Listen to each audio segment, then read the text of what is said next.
I am Daniel Lucas, and welcome to Abstract Essay, where ideas take shape, thoughts find depth, and every conversation explores the art of thinking beyond the obvious. And today I have my special guest. One of his advocacy, helping entrepreneurs, leaders, and purpose driven individuals break limits, overcome adversity, and unlock their true potential personally and professionally. No other than Mr. Justin ITee Walker. Yay! Hello. Hello, hello. Thank you, Mr. Justin, for being on the abstract essay. And can you please introduce more about yourself that I missed? Yes, thank you for having me. As you mentioned, I'm Justin. I work in cybersecurity and I also help people going through the transformation that I've been going through of healing and becoming a better version, a better human for their jobs and professional lives. So we do more than just cyber, but we just help people try and be better and do better and know that they have such potential to achieve betterness and their greatness in their life. Be better indeed. And thank you so much for sharing your knowledge and wisdom to the world, Mr. Justin. Thank you, thank you, thank you. And today let's talk about from overdose to opportunity, reclaiming life and leadership in tech. Tell us, before the overdose, what did success in tech look like for you, and how has that version of success inherently unsustainable, ultimately contributing to the crisis? Yeah, so it was quite miserable. A lot of people pleasing and not understanding my value and being a perfectionist, not understanding what I brought to the table, not understanding who I am or capable of being. So I was just going through life, drinking, partying with friends, not understanding the potential I had inside me whatsoever. It was quite toxic and quite miserable too. And just all that partying and drinking I was doing pretty much is what led up to the overdose of 2023 after being sober for almost 2 years. Was the overdose itself the turning point, or is what the subsequent moment of realization in recovery? Yeah, so it actually was a turning point in my life. When I overdosed and I died, it was almost like everything was so calm and then like and clear, and I had such clarity and understanding. And there was just like I understood like shoot, this is the end. This is it right now. And as that happened, when I did have the overdose, it was like a coming to God moment where a voice spoke to me. So I fell downstairs. I got a brain bleed. I was still on drugs, overdosed in the ambulance, and the voice spoke to me, telling me that my journey is not over. That I have a lot more here to do and help and guide people with through my experiences and what I have encountered. Now, in fact, I was really high when all this happened. I could have hallucinated the whole thing. It's a big possibility. But I'm going for the latter that I heard a voice tell me that I have greater things to do in this life for other human beings. So it was definitely a huge turning point. Indeed, you have a better plan for you. So let's celebrate for your, well, second life. Yes, for sure. How did experience shatter your identity as a high performing tech leader? And what was the process of rebuilding an identity that integrated both vulnerability and strength? Yeah. So before the overdose, I was in high performing. I thought I was, but I wasn't. It's not until after a year after the overdose where I really got my life together and realized my full potential to become a high performance leader and a high performance person. And that process, I had to go through a lot of hell, a lot of ups and downs. Some of them I'm still going through. But also for me, I found fitness and Krav Maga, which really saved my fucking life. It taught me humility, how to respect myself, how to show up for myself, and be a better human being, and helped me find my way back to my humanity also, which I had lost in my process of everything. So it's been an adventure.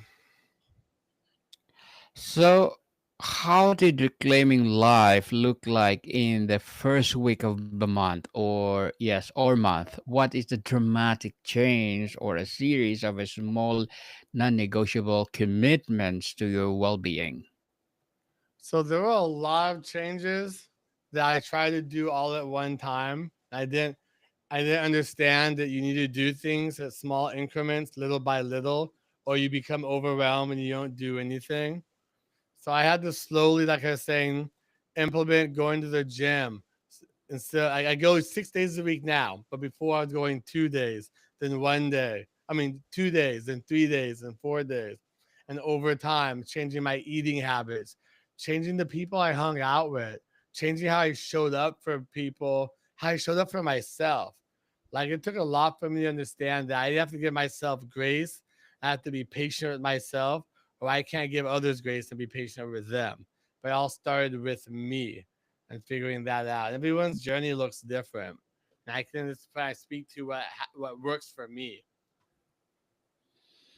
Mr. Justin, how did you have to completely redefine your understanding of productivity and value away from lines of code or KPIs and towards something more sustainable and human?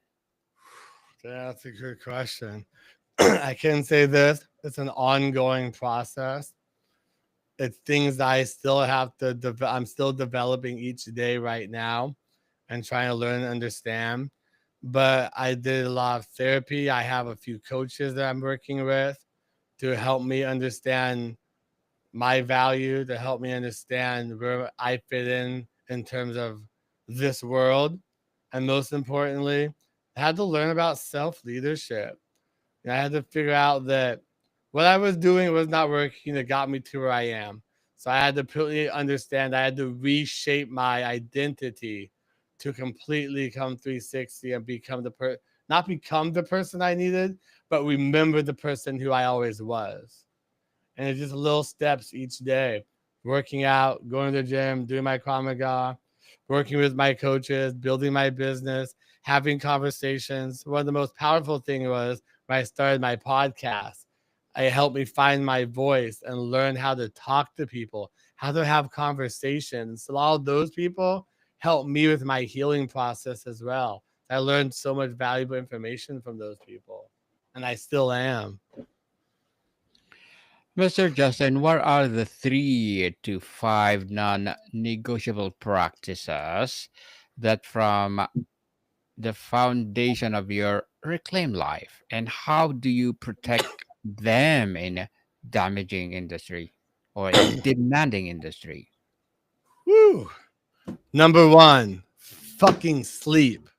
I need at least 7 hours of sleep, no matter what. Because if I don't get that, I don't function that well. And so many people talk about, oh, you gotta work long hours, you gotta do this, you have to do that. But sleep is one of the number one things I need to function and show up for myself. The second one is when I get up in the morning, I have to do yoga and the gym. I have to do both of those. And the third one, I'm gonna say, shoot,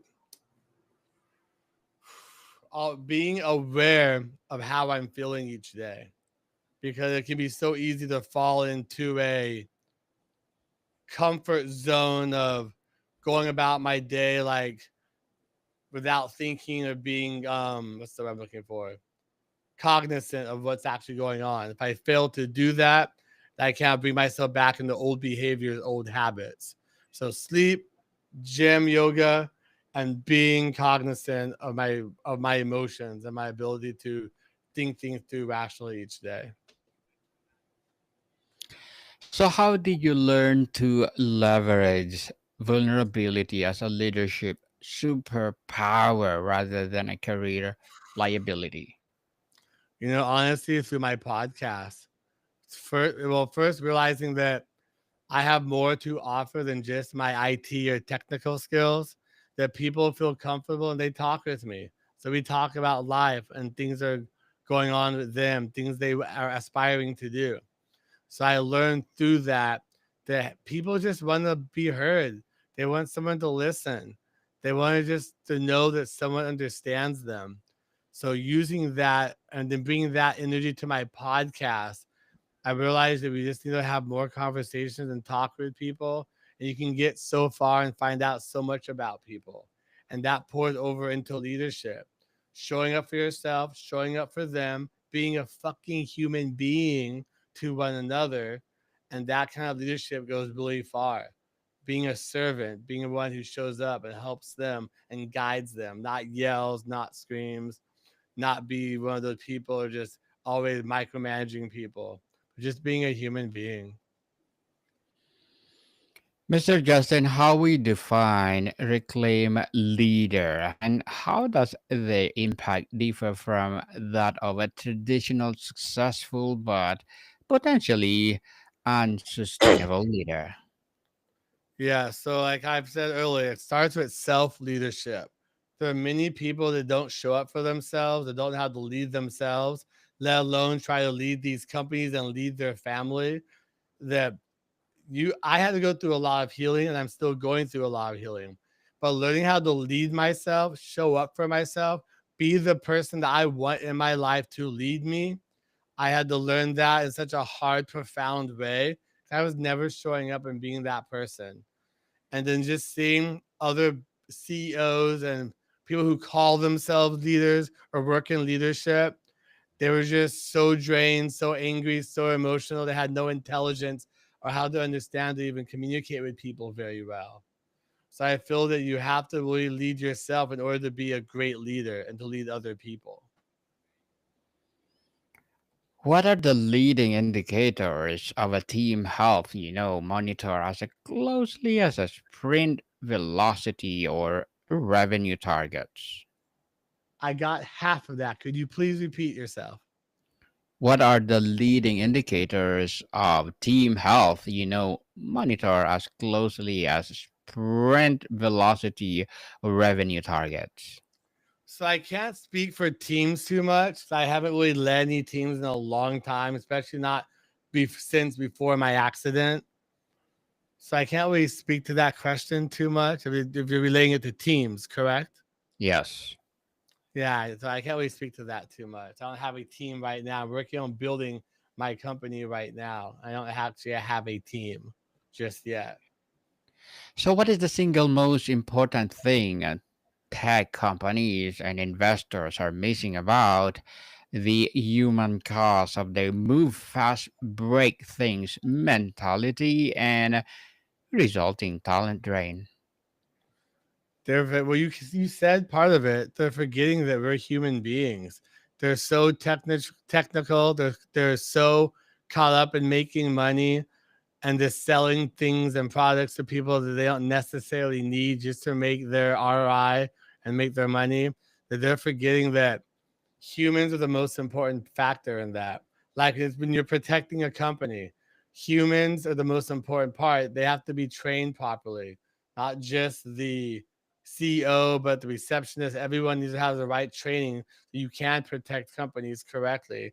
And I feel that a lot of cybersecurity has that backwards. They don't quite understand that, or they're too disconnected from understanding that we need to be more human because we're dealing with other humans, we're talking with other humans. They may not understand things on the level we understand, and that's okay. You need to bring it down so they understand. So you're talking to them, not through them. I think a lot of tech companies get that wrong. Mr. Justin, how do you make the hard noise business case to skeptical, effective, and prioritizing mental health and sustainable pace is not cost? but critical investment in innovation and retention. Sorry, it broke up. Can you repeat that one more time, please? Yes, how do you make the hard nosed business case to skeptical executives and prioritizing mental health and sustainable pace is not a cost, but a critical investment in innovation and retention? I think I understood that correctly. So really, it depends because some of the C suites they don't want to hear it, or they don't want to even think about doing things in a different way. So all that best I can do is have the conversation with them, let them know how. Because most of us nowadays in these jobs, like me, for example, being on the autism spectrum, we understand and see things a lot differently. So you can't be trying to lead us the same way you're leading other people. And in that, if they don't listen, all I can do is try. And it does get become very difficult sometimes. And it's very frustrating. I mean, I lose my shit sometimes. I get impatient. I'm a human, you know. But the best I can do is just try and get them on board. And if they don't want to hear it, they don't want to hear it. And I Mr. have run across that many times. Yeah, so Mr. Justin, as entrepreneur, leaders, and a purpose-driven individual, what are your short-term and long-term goals? Yes. So I am working on actually building my company of other leaders, not just people that come in and do simple, mundane tasks or administrative BS, but actually people who come in and feel empowered. They're part of the company. They have a stake. They have their arm in the company, so that it's fully funded by just the like employee funded company, so they can feel empowered and know that they have the right tools and training to not just stay at my company, but they can go anywhere else and take it with them. So I'm trying to empower them as human beings. And that's what I'm trying to build the foundation of my company on. So that's a short term and long term goal. And at the same time, in doing that, I am working like through my podcast to have conversations with people to get them critically thinking about how truly amazing we are as human beings. Like we're quantum beings, we're spiritual beings having a human experience. So I'm working on getting that out, having conversations, opening the floor to people. You know, Good luck to your goals, Mr. Justin, and looking forward for more success. And what would be your piece of advice for those people out there who want to be like you? don't be like me. It's a lot of work. It takes a lot of capacity. Don't be me, be you. Remember who you are. Know who you are. If you don't know, take some time to find out who you are. Stop trying to be like other people. You can model other people, but realize that you are not special. You're unique and you do things and understand things and feel things different. And that is fine and okay. And use that as your superpower to do things the way you feel you need to do them. A lot of us have lost our creativity because of how we've been programmed in society. We need to find our creativity, we need to find our voices again, and we need to be heard in a positive way.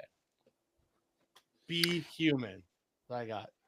Yes, definitely. And thank you for that advice, Mr. Justin. And can you please recommend a book or books that influence your journey? You said recommend a book. Yes, if you have any. I actually have two books I just got done reading that had a huge influence on me by a guy I had on my podcast called Matt DiGeronimo. The first one's called Actualizations, Becoming the Person Worthy of Your Dreams. And the second one is Mental Judo, The Art of Graceful Influence. They're two really good books. They really help me understand some deep concepts of who you are, who you're going to become, but at most remembering what you actually have inside of you. Thank you for that recommended books, Mr. Justin. And how do you channel your personal story into a force of systemic change within your own organizations and the wider tech community? Right now, by having conversations, giving people a platform to come on and so we can talk. Because there was a saying that was going around, when we stop talking, that's when war starts. I'm kind of paraphrasing that. I can't remember the exact conversation, the exact phrase. But we need to keep having conversation, keep talking, communicating. 'Cause a lot of us suck in communicating. So we just need to keep communicating and talking, whether we agree or disagree. That doesn't matter. But we need to be able to have a platform and a place to have these conversations and discussions.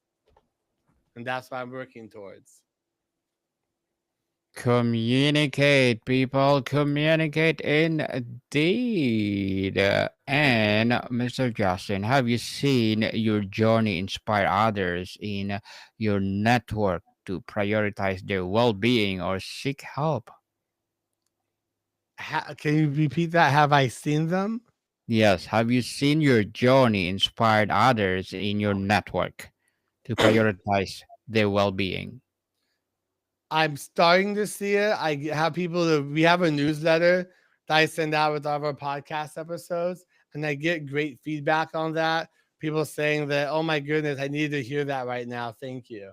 So I've been doing this for a year, but I'm starting to see that right now, that I'm trying to make some traction and really help people through things. So I'm starting to see it, and it's amazing. And I hope I can do more. Yes, it's totally amazing indeed. Mr. Justin, before we wrap up our discussion for today, I'm inviting you to please do listen to my other podcast, people. My other podcast, because my abstract essay is already in fifth season, abstract poetry in second season, and my book 101 review in fifth season too.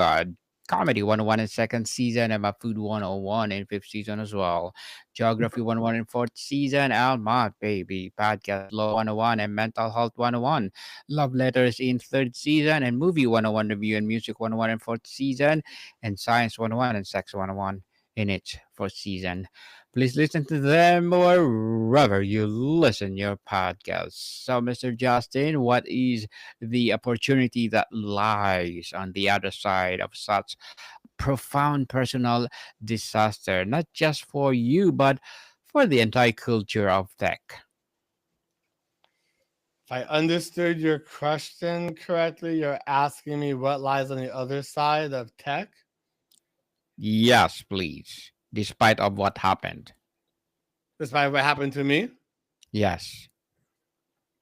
I think I understand your question. It was breaking up a lot. I do apologize. I'll No try to worries. explain what I think you said. So this might come out completely convoluted. I apologize. But I can tell you what lies on the other side of what I'm doing is people are able to find their voice. People are able to rise up and be creative, speak out, and become who they remember who they are. Not just becoming, but remembering who they are as a human being, to pretty much be empowered and to do great things. We all have a purpose on this planet. Everyone's purpose is different. Everyone's journey is different. And you have to understand, where you work is not necessarily who you are. What you do is not necessarily say who you're going to be. You have the power to create who you are, where you work, and what you do, regardless of how we've been programmed to think about things. Yes, indeed, Mr. Justin ITee Walker. Thank you so much for sharing your knowledge and wisdom to the world. And can you please invite our listeners to support your podcast, your business, or whatever project that you're doing right now? Yes. So our podcast, if you want to be a guest or check it out, you go to multiverse technology podcast.net. And if you want to reach out to me, you can go to Justin ITee Walker.net. Let's have a conversation. Let's chat. Let's be human beings. Let's network together and build a better future for ourselves and our families. Yes, people, let's support Mr. Justin ITee Walker, because if you support him, for sure, more and more empowering business to come. more and more empowering episodes of the podcast itself. So, Mr. Justin, thank you so much for your time. Thank you so much. I appreciate you. Modicon people, see you soon.